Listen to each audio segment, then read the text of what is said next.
Oi, pessoal. Eu sou Daniele Grazinoli, sou técnica em assuntos educacionais na Universidade Federal do Rio de Janeiro e atuo como agitadora cultural no setor de comunicação e divulgação científica da Faculdade de Educação da UFRJ. Faço doutorado no programa de pós-graduação e pesquisa em educação e hoje eu estou aqui para mediar o painel temático intitulado A Pandemia do Ensino Remoto na Universidade Pública.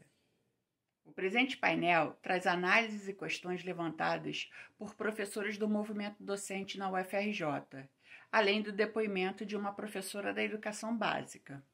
As conversas se dão no contexto da organização de um seminário que tematiza a adoção do modelo de ensino remoto para o oferecimento de disciplinas online durante o período da pandemia do Covid-19 aos estudantes da maior instituição pública de ensino superior do país, a Universidade Federal do Rio de Janeiro.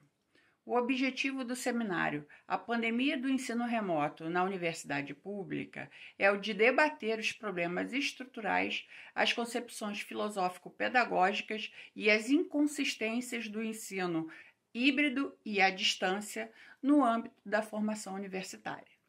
Participam conosco desse painel temático a professora Anabelle Loivos, da Faculdade de Educação da UFRJ, a professora Luciana Boatê, da Faculdade Nacional de Direito da UFRJ, a professora Marinalva Oliveira, da Faculdade de Educação da UFRJ, e a professora Elvia Cruz, professora de artes no município de Santa Maria, Rio Grande do Sul. Vamos às conversas? Olá, tudo bem? Eu sou Anabelle Loivos, sou professora da Faculdade de Educação da UFRJ e trouxe aqui um ponto de debate para essa proposta, né, do nosso seminário interno sobre a adoção, a implantação do ensino remoto, né, no escopo da universidade, da maior universidade pública do país. Né, tentando pensar aqui algumas contribuições, né, acerca desse momento, né, da pandemia, do coronavírus e das medidas que as universidades, de forma geral, têm buscado, né, para se posicionar, né, frente à extrema gravidade desse contexto. Quer dizer, a gente está numa pandemia, né, os casos no Brasil só avançam, né, já chegaram a dezenas e centenas de milhares, e as consequências da crise ainda não são muito claras, né? A gente não sabe ao certo quais são as dimensões, que é quando a gente vai retomar aquela suposta, né, normalidade, regularidade da vida. Mas a gente tem visto que várias instituições brasileiras, né, educacionais brasileiras, inclusive as universidades, têm tentado, de alguma forma, discutir internamente, né, ações né, enfim, tomadas de atitudes nas várias instâncias, né, de produção do conhecimento para favorecer o distanciamento social dos seus trabalhadores e trabalhadoras, mas também evitar, né, que um grande número de pessoas não só se contaminem, como também venham a levar o sistema de saúde do nosso país, enfim, do Estado, a uma situação de saturação. Uma dessas tentativas de mitigar os problemas causados pelo coronavírus na ambiência educacional seria a adoção da educação remota, né? E, quer dizer, há controvérsias mil em torno desse tema, e a gente precisa, né, pensar um pouquinho em que medida essas novas formas de se lidar, né, com o ensino, com a extensão e com a pesquisa, que são, né, o tripé que sustenta as ações educativas de uma universidade, ou seja, de que maneira isso não vai acarretar mais um ônus, né? Ou então vai fazer com que a universidade se omita no cuidado da vida, né? E digamos, da sanidade mental desses trabalhadores, dessas trabalhadoras, que são os docentes, que são os trabalhadores da educação, né, em geral, e mesmo aqueles que estão sob o manto da terceirização, né, enfim, sujeitos a uma maior precarização ainda, né, sendo mais penalizados ainda do que os servidores efetivos. Pois bem, a gente tem tido discussões bastante aguerridas, né, em cada unidade, em cada departamento, e não sei, me parece que a nossa força não podia estar concentrada apenas em salvar o semestre, a qualquer custo. Né? Esse é um discurso muito corrente. Né? Ou seja, o papel da universidade pública, nas mais distintas especialidades que ela compõe, seria primordialmente de contribuir com a sociedade, né? Para que essa crise fosse, né, a menos duradoura possível, com o menor impacto social possível, inclusive com o menor impacto econômico. A gente sabe que é meio complicado, mas enfim, né? Sempre considerando em especial as pessoas e os setores mais fragilizados da sociedade. Quer dizer, ainda tem muita desinformação sobre o coronavírus, tem muitas dúvidas também sobre a importância e o uso efetivo das tecnologias de informação e de comunicação, né, as chamadas TICs, né, e da capacidade que elas teriam de permitir o diálogo entre todos os sujeitos, né, né, desse contexto educacional universitário e da universidade também com a sociedade. Ou seja, as TICs, obviamente, né, tiveram um boom nos últimos anos e nós fomos praticamente levados a nos aproximar mais delas, aproximar né, afetos e desafetos, né, professores e estudantes, né, num processo de reaprendizagem dessas linguagens possíveis, né, por via remota, por via online.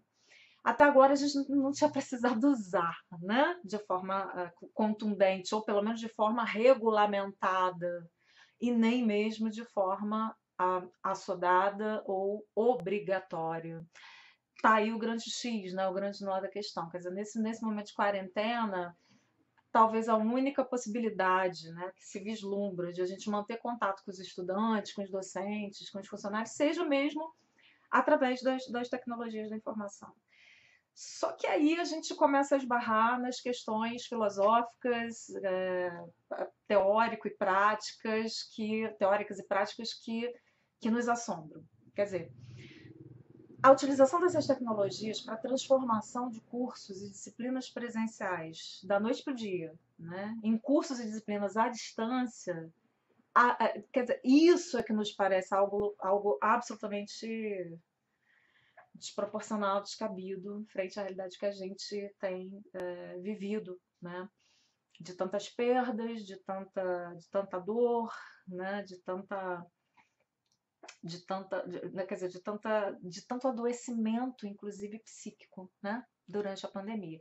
Pois é, e além disso, a própria ideia, né, em si da transformação de disciplinas presenciais em disciplinas à distância, né, também deveriam, né, quer dizer, também deveria ser levado em conta algumas situações mais específicas, né, decorrentes dessa desigualdade de acesso que existe entre docentes e estudantes, né? Não só a dificuldade de acesso, mas também a familiaridade de acesso, enfim.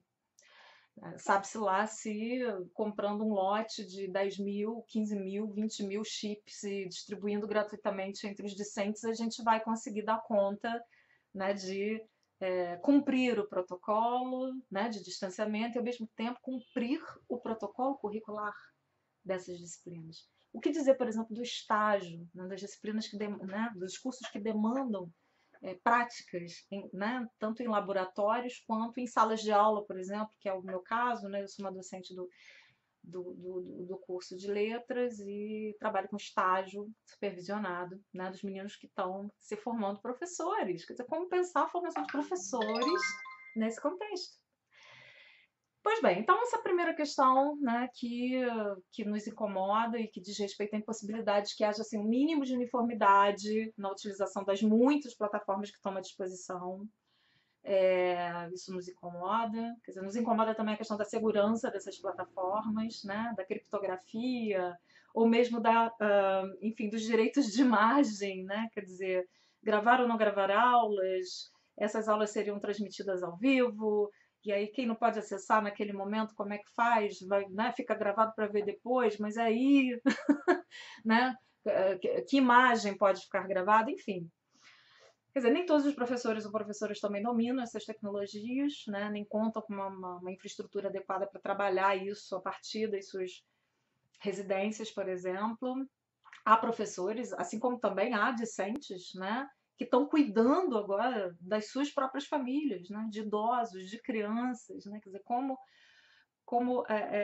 correlacionar todas essas forças, essas potências, e essas necessidades, né? A maioria esmagadora dos docentes, né, até agora, atuou e atua em sala de aula, né?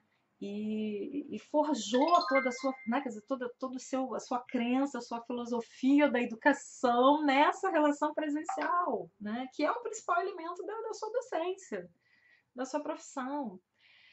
E aí, quer dizer, né, mesmo quem estava amadoramente, digamos assim, conectado às mídias, né, quer dizer, fazendo lá, né, seus mini cursos ou socializando uma leitura nas suas redes sociais, quer dizer, mesmo esse docente que tinha um mínimo contato, né, com as tecnologias, né, se a gente parar para pensar, seria minimamente irresponsável, desrespeitoso que as universidades e as suas respectivas unidades de ensino possam vir a constranger esses docentes, a forjar, né, quer dizer, a obrigar uma forma de relação professor-aluno totalmente deslocada daquilo para o qual, né, para que aquele docente foi formado, né, ainda mais no momento de tanta angústia, tanta dúvida e tanto medo, né?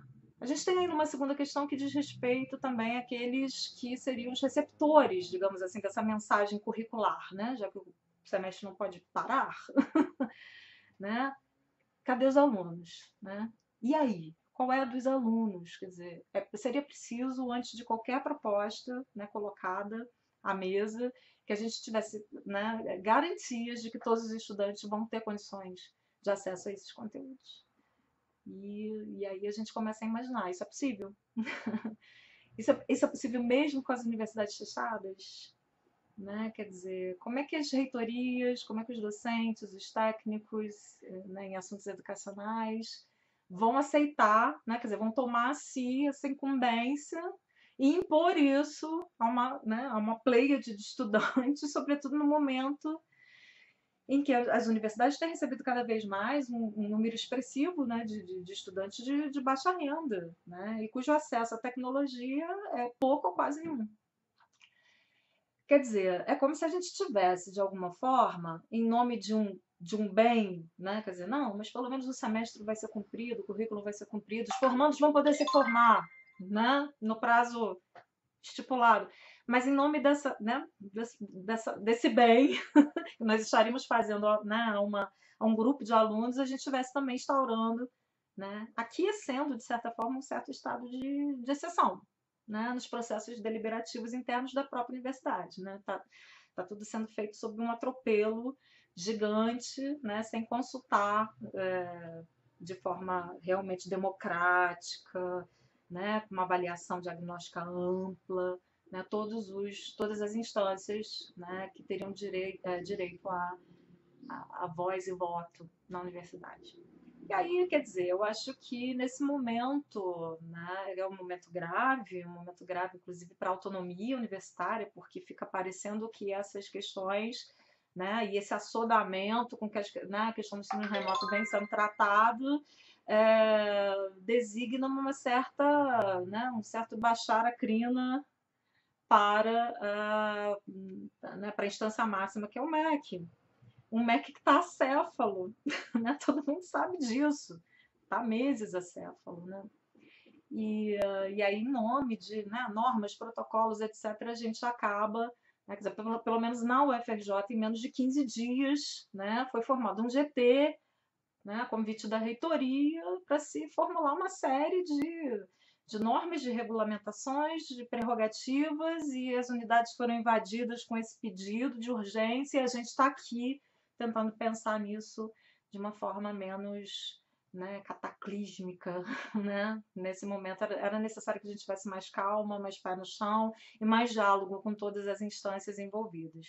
Pois bem, me parece que os órgãos colegiados, né, as entidades representativas, os conselhos universitários, as congregações deveriam ser protagonistas, né, né, da redação e da concepção dessas propostas, e não o contrário, né? Não que essas propostas viessem de instâncias superiores e praticamente nós apenas legitimássemos o que está sendo pensado por um grupo, né, por mais idôneo, por mais, digamos, especialista, né, seja que ele seja.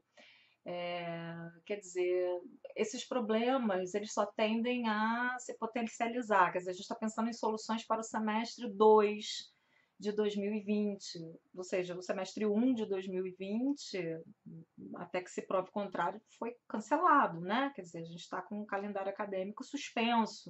Então, quer dizer, não dá para pensar muito além mesmo. É resolver os problemas dos formandos no próximo semestre e ir vendo a sobrevida, né, dessas ações. De qualquer maneira, a gente acha que essas portarias que estão flexibilizando a toque de caixa, né, o ensino à distância para as universidades federais, e acabam, né, em efeito cascata também, né, pegando as privadas, esse não é um caminho. Não deveria ter sido esse o caminho trilhado. É isso mesmo? Se a gente pudesse fazer aqui várias perguntas retóricas, é isso que a gente quer? Né? Quer dizer, é a precarização da educação superior nesse momento que a gente precisa, né? Nesse momento de crise, no momento de cortes de verbas para as universidades, no momento de intensos ataques ao serviço público, né? Enfim, a gente precisava realmente entender e deliberar que tipo de educação, que tipo de ensino a gente, né, gostaria de partilhar com esses meninos, né, com os nossos discentes, né, e fazer com que eles também percebam que a nossa luta é a luta deles, né, quer dizer, uma só fortaleceria a outra e não dividiria, né, os grupos entre aqueles que querem ensino e aqueles que não querem ensinar, né, via remota, né? A coisa não é assim tão simples. Mas, de qualquer maneira, eu acho que é uma discussão que a gente precisa manter. A UFRJ precisa se preparar para os dissensos, né? Porque eles já estão acontecendo dentro dos grupos, dentro das unidades. E eu acho que o seminário que a gente propõe pode ser uma senda, né? Uma abertura democrática para a gente falar, para a gente discutir, para a gente se posicionar em torno da concepção né, de universidade pública, gratuita, referenciada, democrática, acolhedora, nesse momento tão grave que a gente vive da pandemia do coronavírus. Vamos conversar sobre isso. Obrigada. Oi, pessoal, todo mundo que nos assiste aqui do Festival do Conhecimento. Eu sou Luciana Boatê, professora da Faculdade Nacional de Direito. E a gente quis gravar aqui, tá com vocês para gravar essa mensagem, para falar sobre essa questão que está colocada hoje na universidade, né? Ensino remoto, EAD, afinal de contas, como é que a gente está se sentindo diante desse cenário, diante dessa pandemia que não tem nos permitido ter acesso à universidade, poder estar junto dos nossos alunos, nas salas de aula, com toda a comunidade acadêmica. E eu confesso para vocês, eu estou muito assustada e angustiada com essa lógica agora que está instaurada e que, na verdade, decorre da lógica da cobrança que a gente já tem na universidade, né?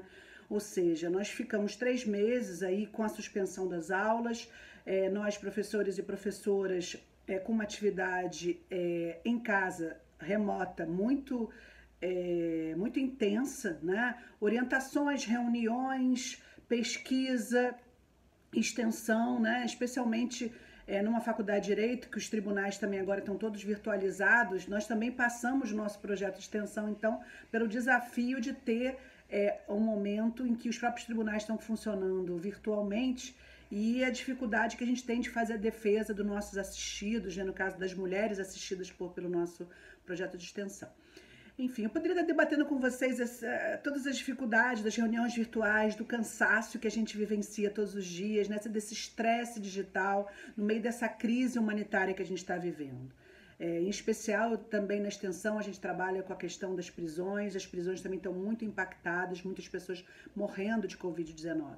Então, fiz essa introdução para dizer para vocês que eu considero efetivamente muito importante essa preocupação que está tendo das autoridades universitárias, da reitoria, né, sobre os cuidados e as cautelas que a gente precisa ter. E no sentido também de dizer que não há condição da gente voltar presencialmente para as salas de aula.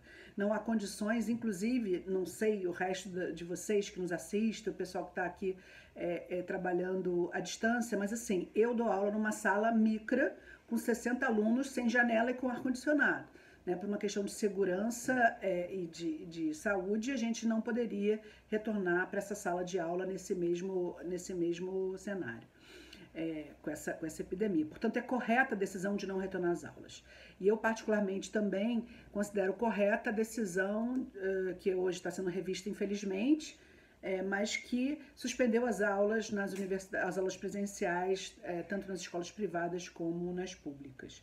O que a gente está vendo hoje nas escolas privadas, e eu não tenho filhos, mas acompanho meus sobrinhos, né? Minha irmã está aí arrancando os cabelos para dar conta das aulas dos 2 meninos que ela tem.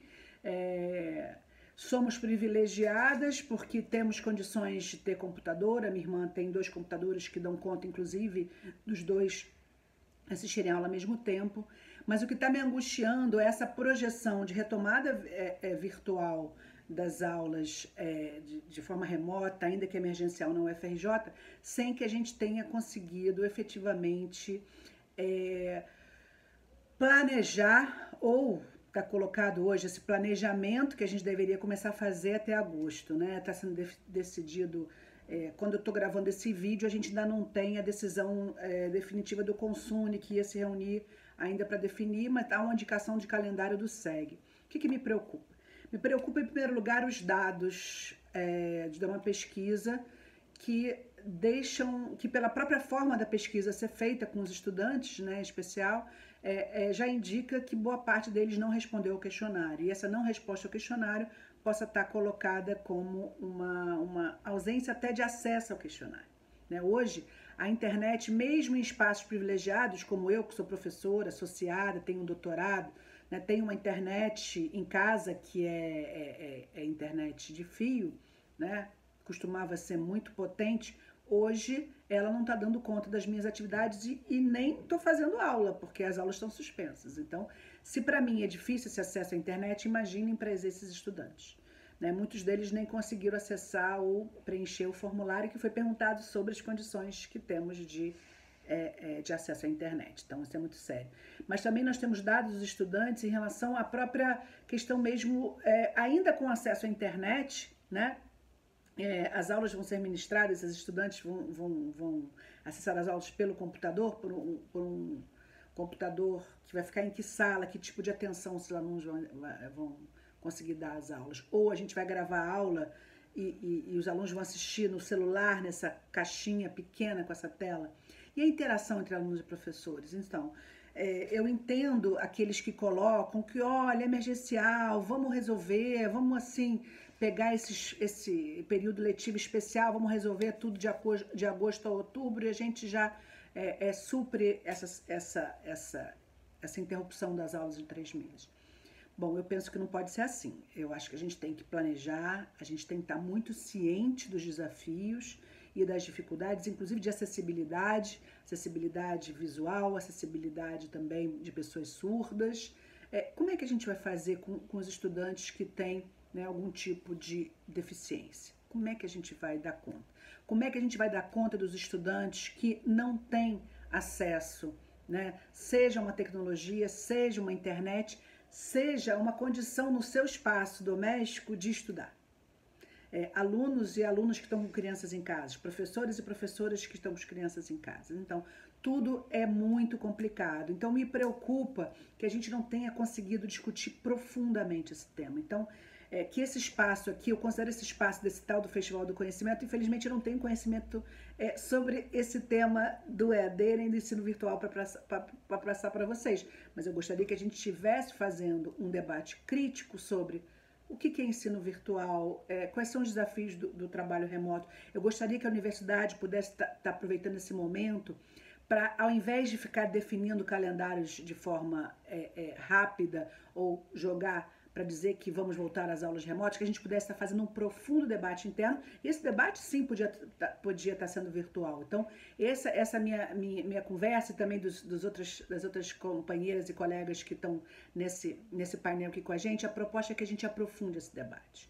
Vamos identificar todos os problemas, vamos identificar as demandas de professores, as condições de trabalho, vamos tentar refletir sobre os desafios desse momento. Porque qualquer reflexão nesse momento também, ela é uma reflexão que ela vai ter seu limite, porque nós estamos passando no olho do furacão. E nós não estamos preparados para esse ensino remoto, nem estudantes, nem professores.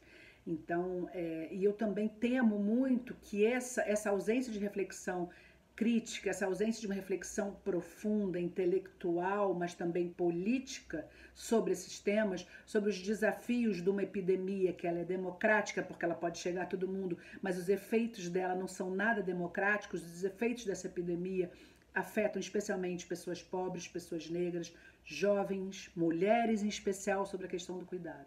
E também tem esse elemento feminista que eu não gostaria de deixar de fora. Quando a gente fala em ensino remoto, de estar em casa, para quem tem uma casa grande, com espaço, com cômodos bem divididos, isso se torna menos difícil. Mas quando a gente tem o caso de pessoas pobres, de pessoas que tenham espaços limitados de convivência e que moram em casas com muitas pessoas, como que vai ser esse espaço de aprendizado? E os professores também, que ainda que tenham um pouco mais, né, de condições, que têm filhos, ou mães solteiras, ou mães que são mães que cuidam sozinhas dos seus filhos. Como é que vai ter esse espaço para a gente dar conta de uma demanda que vai sobrecarregar especialmente aqueles que têm uma condição social mais vulnerabilizada, que pode ser uma condição social em termos econômicos, ou uma condição social de gênero também.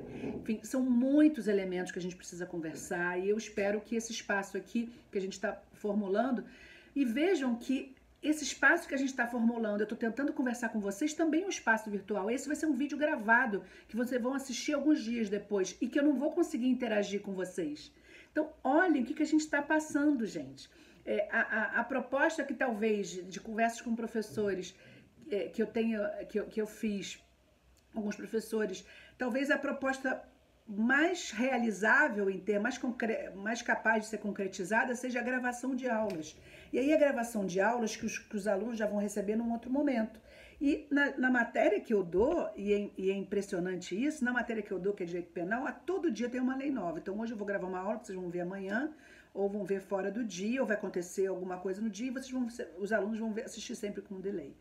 Ou também, qual é a nossa capacidade de interação numa aula gravada?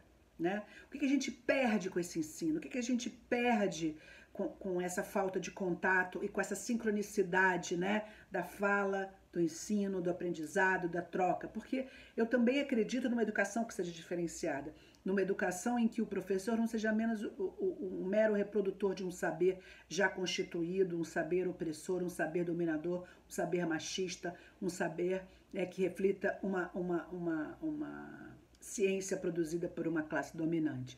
Eu entendo que o papel do professor é um papel de um ensino democrático, emancipatório, socialmente referenciado, público e gratuito. E vai ser justamente esse ensino que a gente tanto defende que vai ser prejudicado, que vai ser efetivamente precarizado nesse cenário e nessa proposta rápida de retorno às aulas, sem que a gente consiga efetivamente entender que o cenário dos alunos, as condições dos alunos, as condições dos professores, especialmente sem que a gente tenha sido treinado, possa ter uma tecnologia que possa reduzir os danos, reduzir os riscos desse resultado dramático que pode decorrer de precarização do ensino nessas condições remotas. Enfim, esse modelo visual, que inclusive eu estou reproduzindo aqui nesse Festival do Conhecimento, por si só já vai nos mostrar, quando você estiver assistindo a esse vídeo, quando você estiver assistindo a esse vídeo, você vai ver também, você vai sentir falta de interagir comigo, de me questionar, eventualmente de me interromper, de fazer uma pergunta, e eu estou fazendo aqui um monólogo olhando para minha própria cara. Que ensino é esse?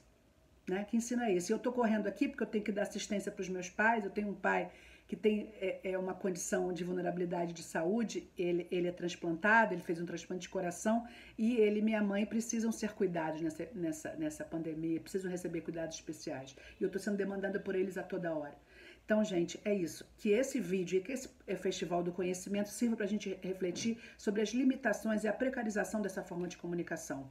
Eu espero que a gente consiga um outro espaço e pensar num outro mecanismo de troca, de construção, de ensino, pesquisa, extensão, mas especialmente de diálogo, pois eu entendo que a limitação da tecnologia que está colocada hoje, ela nos impede sim, e ela traz muitos riscos. E é sobre esses riscos, sobre esses desafios, sobre essa angústia que todos nós estamos passando, que a gente tem que problematizar e a gente tem que encontrar uma saída com uma preocupação com a qualidade, com uma preocupação com a responsabilidade social, com uma preocupação inclusiva, com uma preocupação que não seja capacitista, que consiga levar em consideração todas essas questões, né, que as pessoas com deficiências, os desafios que as pessoas com deficiência nos colocam, que possa ser uma reflexão também feminista, né, contra o patriarcado que determina o papel do cuidado para as mulheres, que possa ser, acima de tudo, uma reflexão que nos permita avançar na emancipação de 99% da população, ou seja, que nos permita continuar a ser uma universidade pública, gratuita, de qualidade, socialmente referenciada,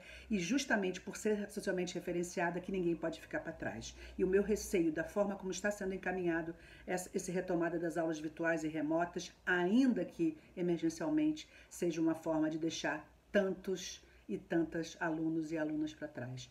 Bom, gente, é isso. Espero que a gente consiga trocar ideia, sei lá, no chat, ou que esse mecanismo virtual consiga nos dar alguma capacidade ainda de reflexão. Mas tá difícil, gente, e é por isso que a gente precisa falar muito sobre isso. E é por isso que eu receitei vir aqui para gravar um vídeo que eu não considero a melhor forma de comunicação, mas para poder convocar vocês a refletirem. Fiquem bem e a gente continua a conversa. Espero que a gente se encontre presencialmente em breve. Oi, gente. Um outro comentário que eu acho importante, né, a gente fazer assim, de algumas iniciativas que têm sido, né, têm sido tomadas, né, nos âmbitos das próprias universidades federais, mais especificamente preocupadas com a questão da segurança das plataformas, né? E segurança ou insegurança, na verdade, e de que forma isso pode ser lido também como uma espécie de vigília da educação, né? Dos institutos federais, das universidades públicas brasileiras, no momento em que, né, há olhos privatistas voltados para nós, né, de todos os lados. Então, tem uma iniciativa super legal, né? Quer dizer, vou apenas dar uma notícia, né, sobre essa iniciativa, que é lá da Universidade Federal do Pará. Se chama Educação Vigiada, né? E ela foi organizada pelo Coletivo de Educação Aberta, que é uma parceria entre a Cátedra Unesco de Educação EAD, da UNB, e o Instituto Educa Digital, também o Laboratório Amazônico de Estudos Sociotécnicos e o Centro de Competência em Software Livre, tá? Que são ambos da Federal do Pará. E contou com financiamento de um fundo emergencial da organização Derechos Digitales, que atua no tema da proteção dos direitos humanos na internet, né? Então vejam que é uma iniciativa bastante interessante, né? E eles fizeram uma pesquisa que mostra que 70% das universidades públicas e secretarias estaduais de educação do Brasil estão expostas àquilo que eles chamam de capitalismo de vigilância, né? Que é um termo, né, utilizado normalmente para designar certos modelos de negócios, né, baseados na extração mesmo de dados pessoais via inteligência artificial, né, e para, enfim, para uma série de objetivos, né, para obter previsões, né, sobre o comportamento do usuário, o que ele consome, né, e com isso ofertar produtos e serviços para aquele nicho, né, do qual o usuário faz parte, né. Essa pesquisa está lá bonitinha na plataforma deles, para quem quiser acessar, Educacão Vigiada, tudo junto, educacãovigiada.org.br. E, quer dizer, lá na própria apresentação da página, eles dizem que é uma iniciativa de acadêmicos, de membros de organizações sociais, né, que visa, né, estudar e também alertar, né, as pessoas sobre o avanço dessa lógica, né, que é uma lógica baseada em modelo de negócios, né, que é uma lógica da monetização mesmo, né, das grandes empresas que oferecem acesso, né, a plataformas. Né? E eles até criaram lá um acrônico chamado GAFAM, né? Que seriam as 5 grandes plataformas, né? As iniciais das 5 grandes plataformas: Google, Apple, Facebook, Amazon e Microsoft, né? GAFAM. E também, quer dizer, além de tudo, eles estão sempre abastecendo, né, a página com notícias e, né, estudos sobre como essas plataformas têm atuado diretamente sobre a educação pública brasileira, né? E os dados dessa pesquisa, né, a pesquisa sobre capitalismo de vigilância, educação pública no Brasil, estão lá publicizados com a intenção mesmo de incentivar um debate na sociedade em relação a esses impactos sociais da vigilância, né? Principalmente nesse momento dos impactos que a gente já vem absorvendo, do Covid-19, né?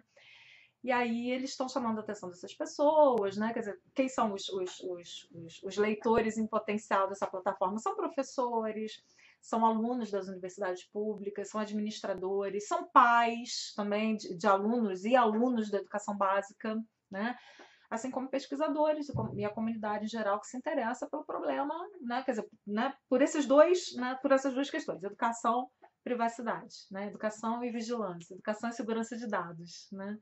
Então, eles têm feito essas inserções, essas incursões, né, e obtido dados de instituições públicas do país inteiro.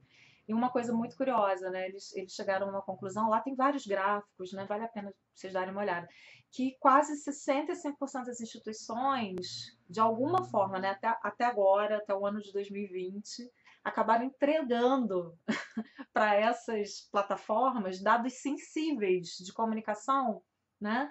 Quer dizer, dados até mesmo sigilosos dos funcionários, dos alunos, quer dizer, indiretamente entregam via plataformas para empresas parceiras dessas plataformas, né? Então é muito interessante porque, né, você tem lá, por exemplo, dados sobre condição social, econômica, quantos computadores tem em casa, etc e tal, e tem, né, tem lá outros, né? Quer dizer, dados que aparentemente para nós não têm serventia, mas que para essas plataformas dizem muito do perfil do consumidor que elas estão querendo, né, ao qual elas estão querendo chegar, né, e oferecer serviços, né?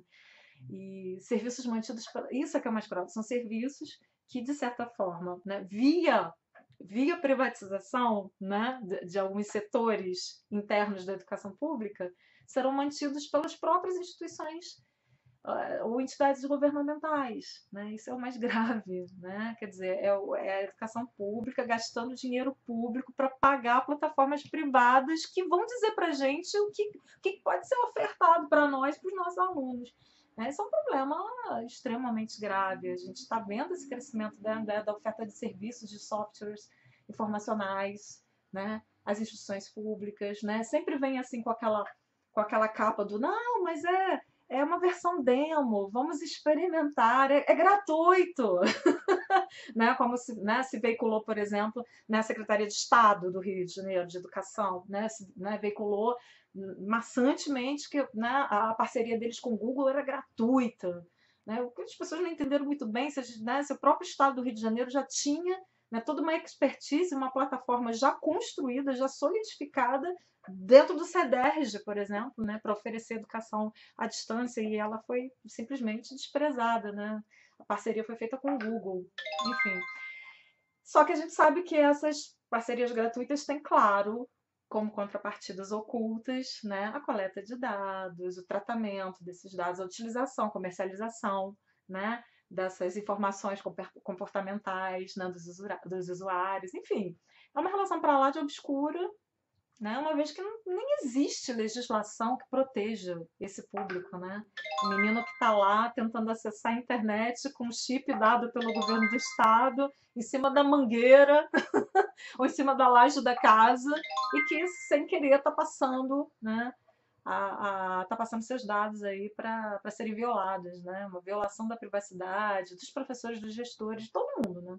Que compõe aí o palco, né, da ambiência escolar. E aí, esse modelo, a gente sabe que esse modelo de parcerias gratuitas também tem sido levado para escolas, não só para as universidades, mas também para as escolas de educação básica, né, o que está agravando, né, digamos assim, o assodamento, né, com que as propostas remotas têm sido implantadas, né, na rede pública de ensino básico e, quer dizer, tem feito até com que as pessoas comecem a considerar a emergência de uma ação para a entrada em vigor da Lei Geral de Proteção de Dados, né? A Lei Geral de Proteção dos Dados, de Dados Pessoais, a LGPD, que só entraria em vigor a partir de agosto de 2020. Mas, enfim, né, todo esse imbróglio faz com que a gente perceba que é evidente que existe uma grande assimetria, né, em relação ao vetor da coleta de dados, né, quer dizer, as grandes empresas que vendem inteligência artificial, elas têm potencialmente acesso a uma quantidade muito maior de dados por parte das instituições públicas, né? Ou seja, acesso a dados de crianças e adolescentes, professores e funcionários, né? Dados comportamentais, né? Que são extraídos diretamente daqueles aplicativos educacionais, dados do rendimento escolar dos meninos, né? Dados profissionais dos professores, né? E até mesmo aqueles famosos dados, né, que ficam lá no cantinho do HD do diretor, né, de comunicação institucional, de pesquisa, planilhas, isso tudo está abertíssimo, né, um cardápio farto para as empresas de inteligência artificial. Então, quer dizer, o que a gente tem que entender é que existe uma diferença entre o que é gratuito e o que é aberto, né? E aquilo que, apesar de gratuito, exige contrapartes, né? Então, a gente precisa pensar aí, né, qual o sentido de democratização das TICs, né, das tecnologias de informação, de computação, a gente deseja, né, como parceiras para a educação pública. É isso, gente. Só uma reflexão para a gente pensar também aí nessa questão da segurança das plataformas, que é algo que está, né, que é uma discussão candente, a gente precisa encará-la de forma muito responsável aí durante essa adoção indiscriminada do ensino remoto dentro das universidades. As pessoas com deficiência já vivem um isolamento histórico, mesmo antes da pandemia do coronavírus. Elas sempre foram excluídas do sistema escolar, foram excluídas da sociedade. Agora, com a pandemia do coronavírus, esta exclusão ela só se aprofundou e se tornou mais perceptível de várias formas, através da cultura do capacitismo. O capacitismo é uma forma de opressão às pessoas com deficiência. O capacitismo, ele cria barreiras atitudinais, ele cria barreiras de todas as formas que impossibilitam as pessoas com deficiência serem consideradas sujeitos no processo histórico. E dentro da universidade, o que nós conquistamos nos últimos anos com muita luta foi a inclusão das pessoas com deficiência no sistema universitário. Hoje nós temos ainda poucas pessoas tendo acesso ao sistema universitário e enfrentam dificuldades permanentes dentro da universidade, enfrentam dificuldades porque elas acabam não tendo políticas de permanência para se manterem dentro da universidade. Mas temos avançado nessas conquistas. Com a pandemia do coronavírus e o isolamento social necessário que foi imposto a toda a população, aqueles que puderam fazer isolamento, que muitos não tiveram condições, essa desigualdade agora está mais aprofundada e mais perceptível, principalmente quando a universidade está propondo que as atividades presenciais sejam transformadas em ensino remotos, através de tecnologias, etc. e tal. O ensino remoto por si só, ele é um processo excludente, ele é um processo que aprofunda a precarização do trabalho dos professores, das professoras, mas também em relação às pessoas com deficiência, ele é quase inacessível. É inacessível por diversas formas, porque as pessoas com deficiências, elas têm uma necessidade, assim como todos os alunos, mas nós estamos falando dos alunos com deficiência, de um contato presencial, de uma interação face a face, de um apoio pedagógico que a tecnologia não vai resolver como substituição. Desta forma, o que nós estamos justamente discutindo agora e nos posicionando contra o ensino remoto, porque ele vai aprofundar as desigualdades, ele vai aprofundar a exclusão, ele vai no caminho contrário das conquistas que nós estávamos tendo, mesmo que poucas, mas ele vai no caminho contrário. O ensino remoto não tem tecnologia que vá substituir um professor ou uma professora. Não tem tecnologia que possa ser transportada uma aula presencial para uma aula de ensino remoto. Além do mais, nós temos que considerar que possivelmente essas pessoas com deficiência serão aquelas excluídas do direito à educação. Um direito que, com muita luta, nós estamos conseguindo para as pessoas com deficiência, mas com muita dificuldade. E que agora se fecha essa porta. No sentido de que, além de não terem essas condições presenciais da interação face a face, da necessidade, as pessoas com deficiência são pessoas vulneráveis ao coronavírus e estão vivendo um momento, possivelmente, um momento de abalo psicológico, abalo emocional, que, na verdade, o que elas precisavam neste momento da universidade era de apoio emocional, apoio psicológico, e não impor a elas a exclusão, que é o que vai acontecer. E essa proposta de ensino remoto é uma proposta que vai excluir muitos pobres, favelados, negros e negras e pessoas com deficiências, que exclui tanto nas barreiras atitudinais, no sentido de que como é que eu vou ter o contato presencial, exclui na barreira comunicacional, porque é necessário uma comunicação face a face, dependendo da deficiência, uma comunicação que tem um sistema, mas só isso não é suficiente, um sistema em braille, um sistema, no caso das pessoas com deficiência intelectual, uma comunicação mais simples, mas também a comunicação, ela é apenas um dos aspectos da educação. Ela não vai substituir a educação como um todo. Então, além do mais, de todos esses aspectos, dessas barreiras que as pessoas com deficiência vão enfrentar com o ensino remoto, tem a barreira também atitudinal.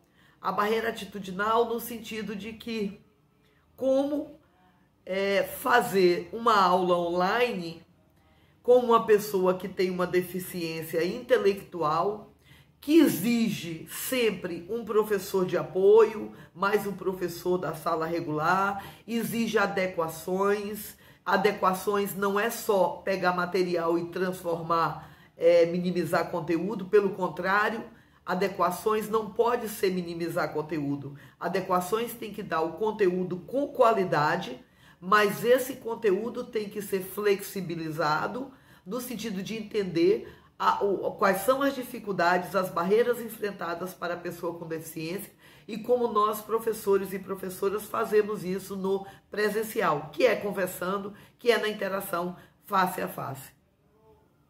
É importante a gente discutir que essa desigualdade de acesso por parte dos estudantes com deficiência a partir de uma proposta de ensino remoto, uma desigualdade de acesso, não é apenas as máquinas, não é apenas as tecnologias, mas é tudo o que significa estar no ensino superior num país como o Brasil, com a nossa história. É essa desigualdade de acesso. Então, o ensino remoto, há uma disputa aí, na verdade, que está mais preocupado em conteúdo, em instruir, em expropriar aquilo que é um direito de toda a população, ampliando a exploração sobre isso, ampliando as desigualdades, tudo isso em nome, logicamente, do capital. Isso não e no contrário daquilo que a gente defende como democratização do ensino. A democratização do ensino, ela envolve não só o aluno ter acesso e direito à universidade, como os alunos com deficiência têm acessado nos últimos anos, um número ainda muito baixo, mas a democratização do acesso também envolve ter políticas de permanência no acesso aos conteúdos, no acesso aos bens culturais, no acesso aos aspectos pedagógicos que nenhuma tecnologia, a forma de ensino remoto, vai dar condições para esses estudantes ter esse direito garantido. Então, eu acho que nós, nesse momento, deveríamos ter como responsabilidade social a defesa da universidade pública, da universidade democrática, da universidade inclusiva, mas pegar cada aspecto desse no sentido de que ser uma universidade democrática é permitir que todos e todas possam participar. Todos e todas possam ter acesso aos seus bens culturais, aos seus bens pedagógicos, aos seus bens científicos. E que no ensino remoto, isso vai ser um contexto que vai excluir a maioria dos estudantes pobres, favelados, negros e negras, mas principalmente os alunos com deficiência. O ensino remoto, ele vem justamente na contramão da democratização, da igualdade e da inclusão. A universidade, ela está passando do papel de uma universidade inclusiva para uma universidade exclusiva. Exclusiva para quem? Exclusiva para aqueles e aquelas que são poucos terem acesso a isso e mesmo assim de uma forma muito precarizada, muito desigual. Então é preciso nesse momento a gente recuperar a nossa memória do que é uma universidade, do que é um projeto de universidade e como nós lutamos todos esses anos para que essa universidade ocorresse, para que fosse uma universidade para pessoas com deficiência, para que fosse uma universidade para negros, negras, para pessoas da periferia, para que fosse uma universidade que estivesse no sentido de oferecer políticas de acesso, mas políticas também de permanência. Essa universidade estava neste caminho por conta da luta de anos e anos do movimento docente, dos estudantes, dos técnicos administrativos. A pandemia, ela vem em um momento e ela é usada de forma oportunista pelo capital para desvirtuar esse caminho dessa universidade que nós sempre construímos e sempre resistimos. Por isso, mais do que nunca, é preciso dizer que a universidade ela está cumprindo o seu papel na pandemia. O seu papel na pandemia está sendo de salvar vidas, de mostrar ciência. E que agora, por o oportunismo do capital, quer desvirtuar o papel dessa universidade e deixar essa universidade e transformar essa universidade de inclusiva para uma universidade exclusiva, exclusiva para uma parcela da população, exclusiva para poucos. E nós não podemos deixar isso acontecer, porque a necessidade de transformar a universidade em inclusão é mais do que necessário. Para fechar, esse aqui é o Gabriel Oliveira Costa, é meu filho, que aparece aqui na live. Ele tem síndrome de Down, tem 14 anos, está no 8º ano, e meu filho também está vivendo esse processo de exclusão pela educação, durante esse processo da pandemia, quando a escola adotou também ensino remoto e plataformas. Ele não se adaptou, ele não quer essa forma de ensino, porque essa não é a melhor para ele, e nós, diante desse contexto, só temos a reivindicar que vamos lutar por uma universidade inclusiva e não uma universidade exclusiva. Vamos lutar contra o capacitismo, contra as barreiras que estão sendo impostas às pessoas com deficiência. Olá a todos. O que eu venho trazer aqui hoje talvez seja um pouco uma reflexão, né, a partir de algumas experiências dentro da educação diferenciada indígena. Para quem não conhece, a educação diferenciada indígena, ela recebe esse nome por uma razão muito simples. Ela tem que ser pensada de maneira diferenciada. Quando a educação adentra as aldeias, ela tem que respeitar a comunidade a qual ela vai pertencer, né? Então, a escola pertence à comunidade. A escola ela tem que respeitar os tempos dessa comunidade. E quando falamos em tempos, falamos que se tem uma época do ano que esses indivíduos eles precisam ou eles têm por cultura fazer determinada ação, né? Época de caça, época de coleta, essas épocas elas são respeitadas, elas têm que ser respeitadas. É claro que, embora a gente tenha garantido o direito no papel, infelizmente em várias situações a gente vai ter vários problemas de implementação. Mas acho que eu venho trazer aqui são alguns casos que nos ajudam a refletir um pouco sobre o que pode ser. O que pode ser a educação quando a gente pensa em determinado povo, quando a gente pensa em determinada cultura, né? Quando a gente respeita uma comunidade. E acho que mais do que fazer essa relação direta só com as populações indígenas, é pensar que toda escola pertence a uma comunidade. E essa relação de pertencimento, ela tem que respeitar também esses tempos da comunidade. Então, o que eu trago é, por exemplo, a história dos Canindé, que é um povo lá da região do Ceará, que é muito interessante como eles conseguiram, não só conseguiram, mas como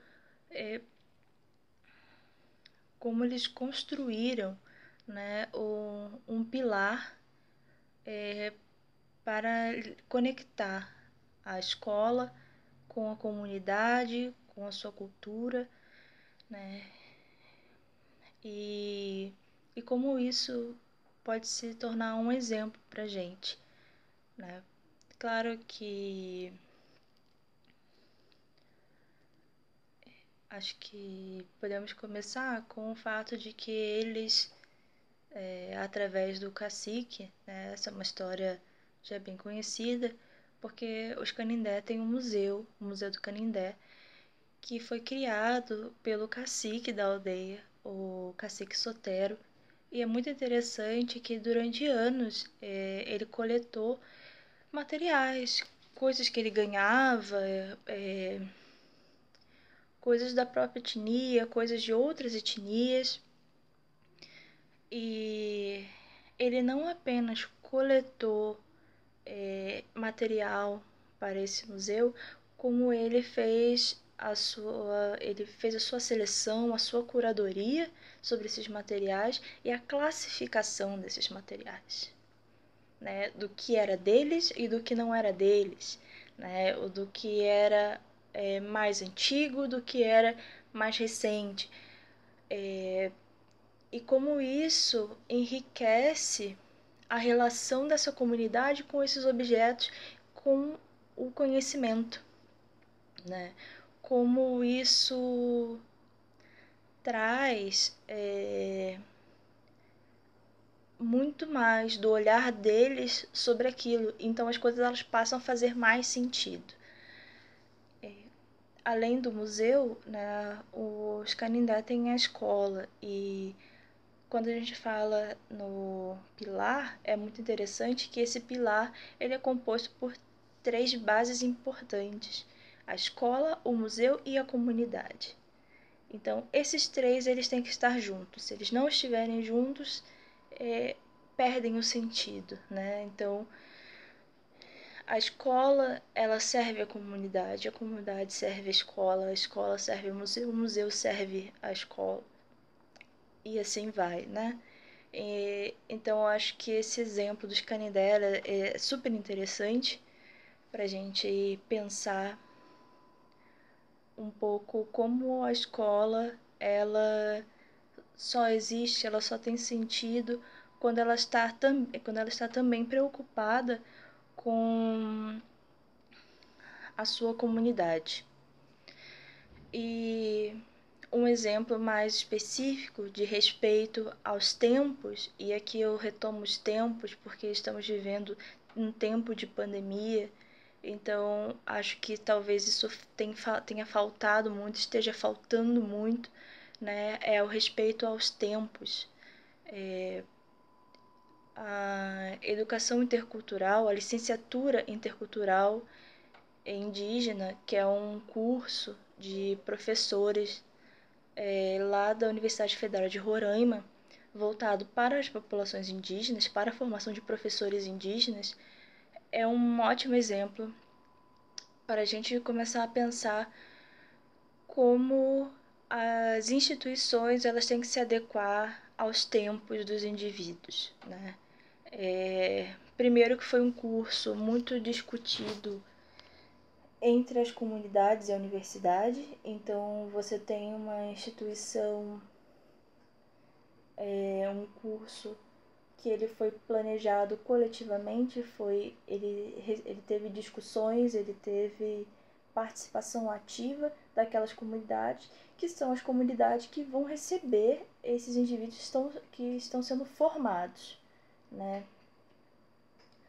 E outro aspecto importante é que as épocas em que são dadas as aulas do curso, elas têm que ser contrárias à época de aula das escolas indígenas. Então, quando as escolas indígenas estão de férias, é que o curso acontece. Então, o curso está sempre trabalhando em diálogo com o tempo escolar, né, das comunidades, porque em Roraima, no caso, esse curso ele vai trabalhar com, e aí a gente vai falar intercultural, porque não é uma cultura, mas são realmente várias culturas, são estudantes de várias etnias, né? Então, ela é pensada realmente multicultural, intercultural. E acho que é isso que eu deixo como reflexão para esse trabalho, para a gente realmente pensar até que ponto as escolas, que tem que colocar não indígenas, elas estão preocupadas com os tempos, de pandemia, com os tempos dos alunos, com as condições nas quais esses indivíduos como todos estão vivendo. E aqui eu falo não só dos alunos, mas também dos professores, dos técnicos, de todos os membros, de todos os indivíduos que fazem parte da comunidade escolar, da comunidade institucional de educação, né? A comunidade da instituição, que aí somos todos nós que fazemos parte de determinada comunidade, de determinada universidade, né? E eu acho que é a mensagem que eu deixo para a gente refletir um pouco sobre como talvez todos os espaços de educação devam ser diferenciados e devam respeitar os tempos de maneira mais realista, talvez, que ao invés de só dizer que respeite de fato, né, que a gente faça acontecer e não seja apenas algo que fique na retórica. Pois é, continuando o nosso papo, né? Quer dizer, as pessoas com as quais a gente conversa, né? Alunos licenciandos, graduandos de vários cursos, professores, orientadores de estágio, algumas pessoas, né, que ainda não se convenceram muito bem, né, nem da eficácia completa, muito menos da ineficácia completa do ensino remoto, né, nas universidades públicas. Elas, né, se perguntam e nos perguntam, né, a quem né, rechaça, né, como no meu caso, rechaça o ensino remoto, né, por que né, por que vocês se manifestam contrariamente à implantação do ensino remoto na universidade pública? E aí a gente tenta, né, quer dizer, colocar alguns argumentos mais didaticamente, né, arrolados, e baseados profundamente numa concepção filosófica, metodológica e sensível de educação, né, daquilo que a gente entende por educação. Né? A gente compreende a gravidade do momento, compreende as nossas responsabilidades frente a essa situação, a gente sabe que o investimento em ciência é também um investimento na vida, né? E a universidade, né, trabalha, né, com a ciência como seu norte, né, como sua pulsação, seu porquê de existir. E a gente sabe que o processo de ensino e aprendizagem, né, para qualquer área, né, nas humanas, nas exatas, nas inexatas, enfim. Quer dizer, o processo de ensino-aprendizagem ele vai pressupor algumas práticas que são sistemáticas e que são próprias do fazer docente, né? Quer dizer, elas precisam ser planejadas, elas precisam ser regulares, né? Elas não podem ser feitas de improviso, e elas dizem respeito a relações de afeto e relações entre sujeitos e objetos e fenômenos, né? Sujeitos e sujeitos, imersos numa atividade colaborativa que é muito potente, que é muito séria, que é a relação professor-aluno.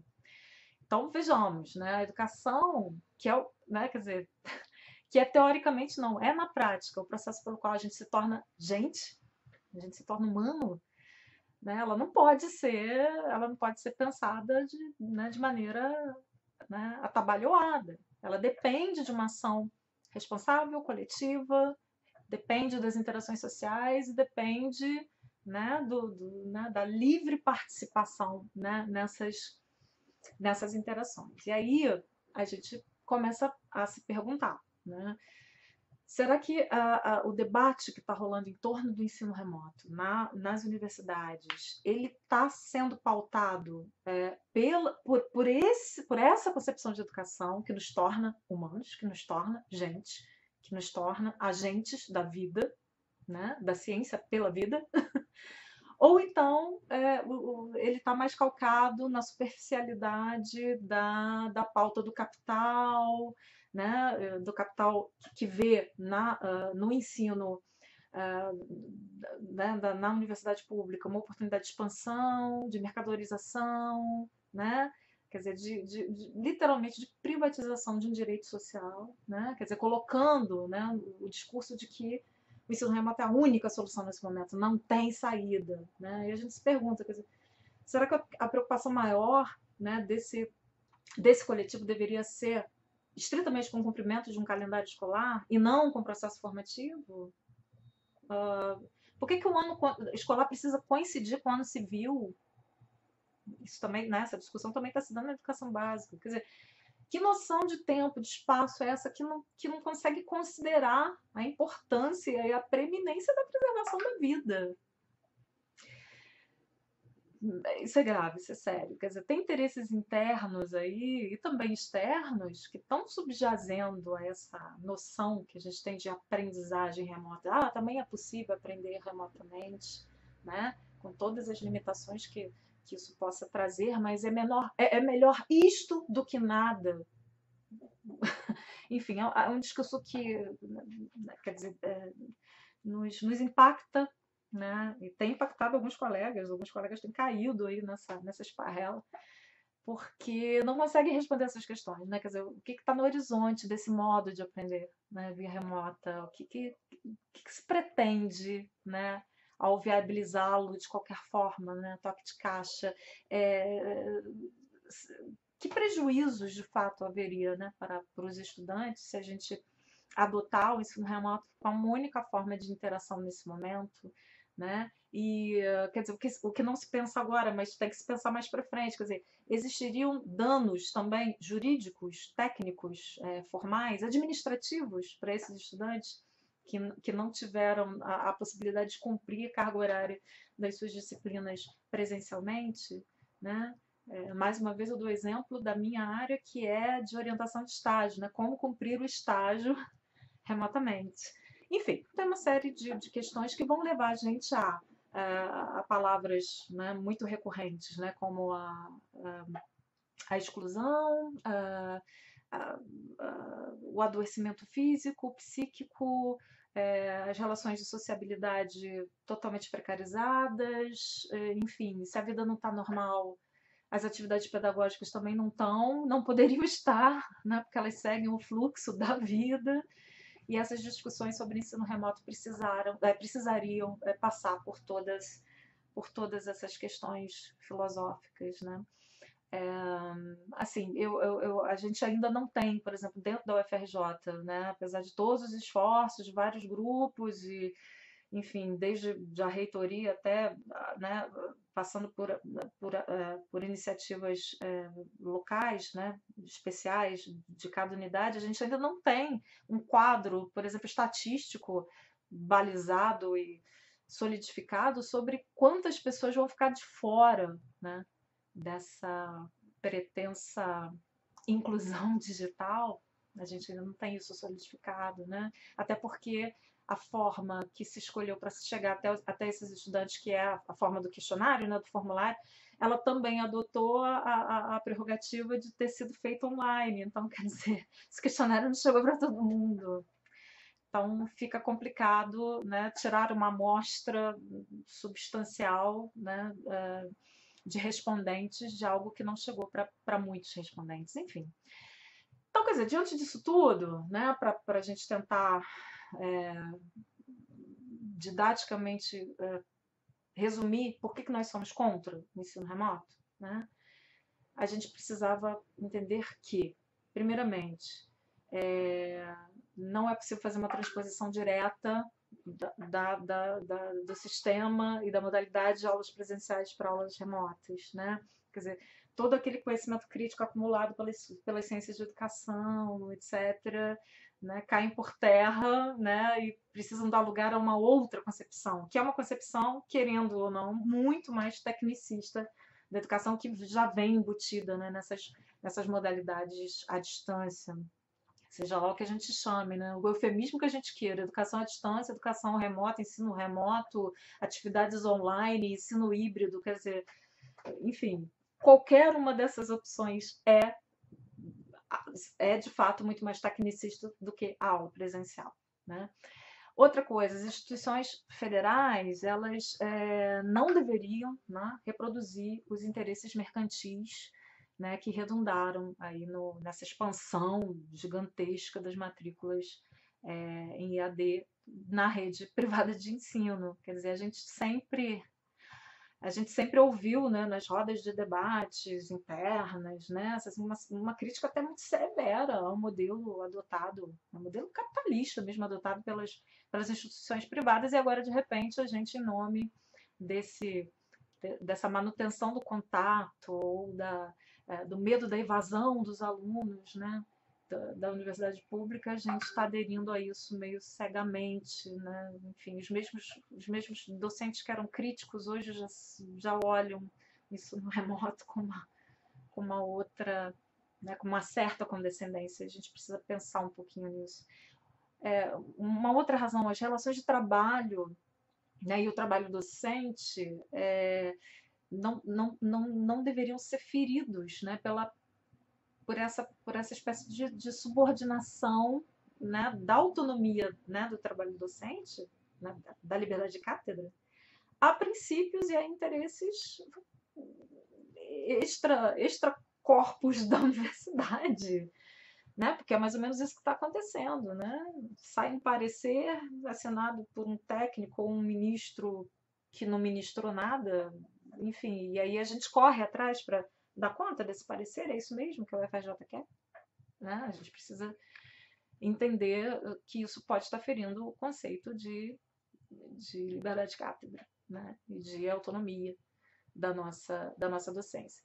Quer dizer, outro motivo, que é simples, mas assim, tá na cara e a gente não quer ver, parece não querer ver, é que nesse ano não dá mais para voltar às atividades presenciais. Não dá, não tem como.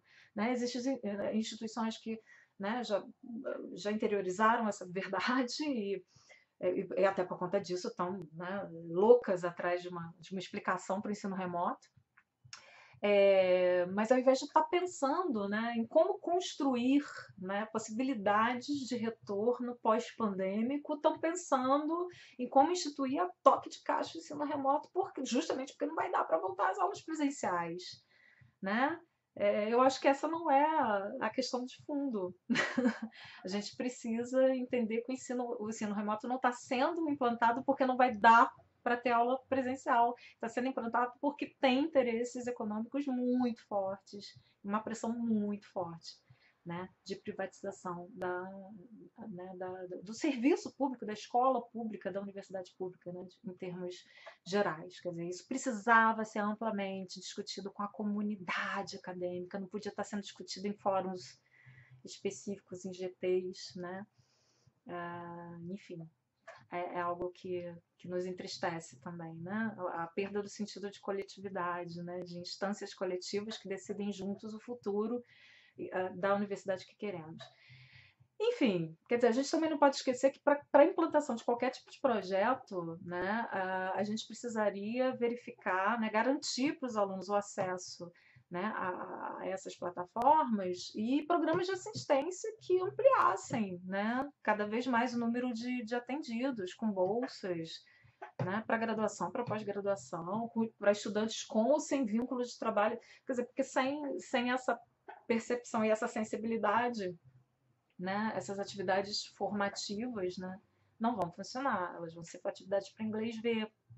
E só para quem tem condições de fato, né, financeiras e de acesso e psíquicas até, vão conseguir participar, né, dessas atividades online. Ou seja, tem que se repensar também o vestibular, tem que se repensar o Enem, né?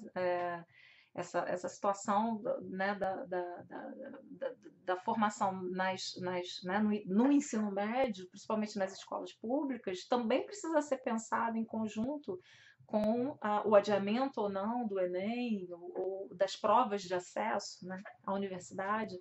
A gente tem que dialogar com a escola básica urgentemente. Se a gente não dialogar, a gente vai ficar cada vez mais isolado, né?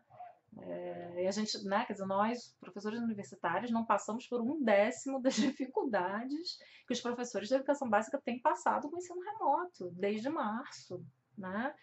Quer dizer, estava na hora da gente ser solidário, e, no entanto, a gente está se isolando cada vez mais, né? Não, vamos resolver o nosso problema, vamos lá, né, abrir as disciplinas essenciais para os formandos e está tudo bem. Pois bem, então quer dizer, a gente também, acho que, quer dizer, algo que a gente não pode esquecer é que esse modelo, né, vai ensejar uma demissão em massa de servidores e servidoras terceirizados, né, a gente sabe disso, né, quer dizer, vai agravar as condições de vida desses trabalhadores, vai interromper contratos de professores substitutos, isso é quase que inevitável, né, quer dizer, então é algo que a gente tem que pensar, dos impactos sociais, né, dos contratos que serão suspensos em nome desse ensino remoto, que não necessariamente precisa de todo o pessoal, né, do qual se necessitava para o ensino presencial. Enfim, eu acho que assim, a gente precisava estabelecer formas de luta, né, para exigir do governo central recomposição do orçamento, ampliação dos recursos da universidade para ações efetivas de enfrentamento à pandemia, né, quer dizer, para os alunos, para os professores, para os técnicos, para todo mundo que está envolvido. A gente não pode esquecer que a UFRJ também é educação básica com o CAP, né? Quer dizer, o CAP está nessa dança e está muito mais vulnerabilizado, porque nem todos os programas de assistência estudantil chegam lá, as bolsas que a gente tem na graduação e na pós-graduação também não chegam, então imaginem, né? A gente tem né, sob as nossas asas, um colégio de aplicação, né, que tem vida própria, né, é um motor, né, vivo, né, e exemplar, inclusive, né, do ensino básico né, no Rio de Janeiro, e que não tem sido chamado para compartilhar, né, e para construir essa resistência junto com a gente. A gente precisa olhar para o CAP. A gente precisa olhar para o CAP e para as outras escolas públicas, né, das redes municipal, estadual, federal. A gente precisa se irmanar com a educação básica, mais uma vez. Não parece repetitivo, mas é uma necessidade. Enfim, acho que não é com essa política de desmonte, né, das instituições públicas federais que o Ministério da Educação vai conseguir nos convencer de que o ensino remoto é a tábua de salvação para esse momento. A gente não pode ceder, acho que não pode ceder mesmo a determinadas formulações tecnológicas mágicas, né, a ingerência de plataformas privadas, né, e, acima de tudo, proteger aquilo que a gente sabe fazer, né? Nós docentes, né? Nós nos formamos para isso, para ser docentes, para promover ensino, para promover cidadania, né? Enfim, de forma ética, poética, estética, né? E política. Então, a gente precisa considerar essa potência e para não descaracterizar a nossa atividade, né, a nossa atividade docente e nos apropriarmos da universidade como né, uma grande potência, uma grande pulsação de vida, de produção de vida, de ciência, e né, deixar de lado essa história de que a gente precisa né, se subordinar a certas demandas do acúmulo né, do capital e para a via da sua privatização, né, que é aquilo que a gente tem vivenciado na prática. Não vai ser um ensino remoto só para agora, né? Não sejamos ingênuos. Ele vai entrar com força total e vai entrar para ficar. E isso é, de certa forma, começar a assinar o atestado de óbito da educação pública, laica, referenciada, né? E democrática que a gente tem tentado fazer dentro das universidades. Tá aí, é para a gente pensar, né? Eis os porquês de a gente não aceder né, a tentação né, da educação remota nesse momento. Obrigada pela oportunidade de debate.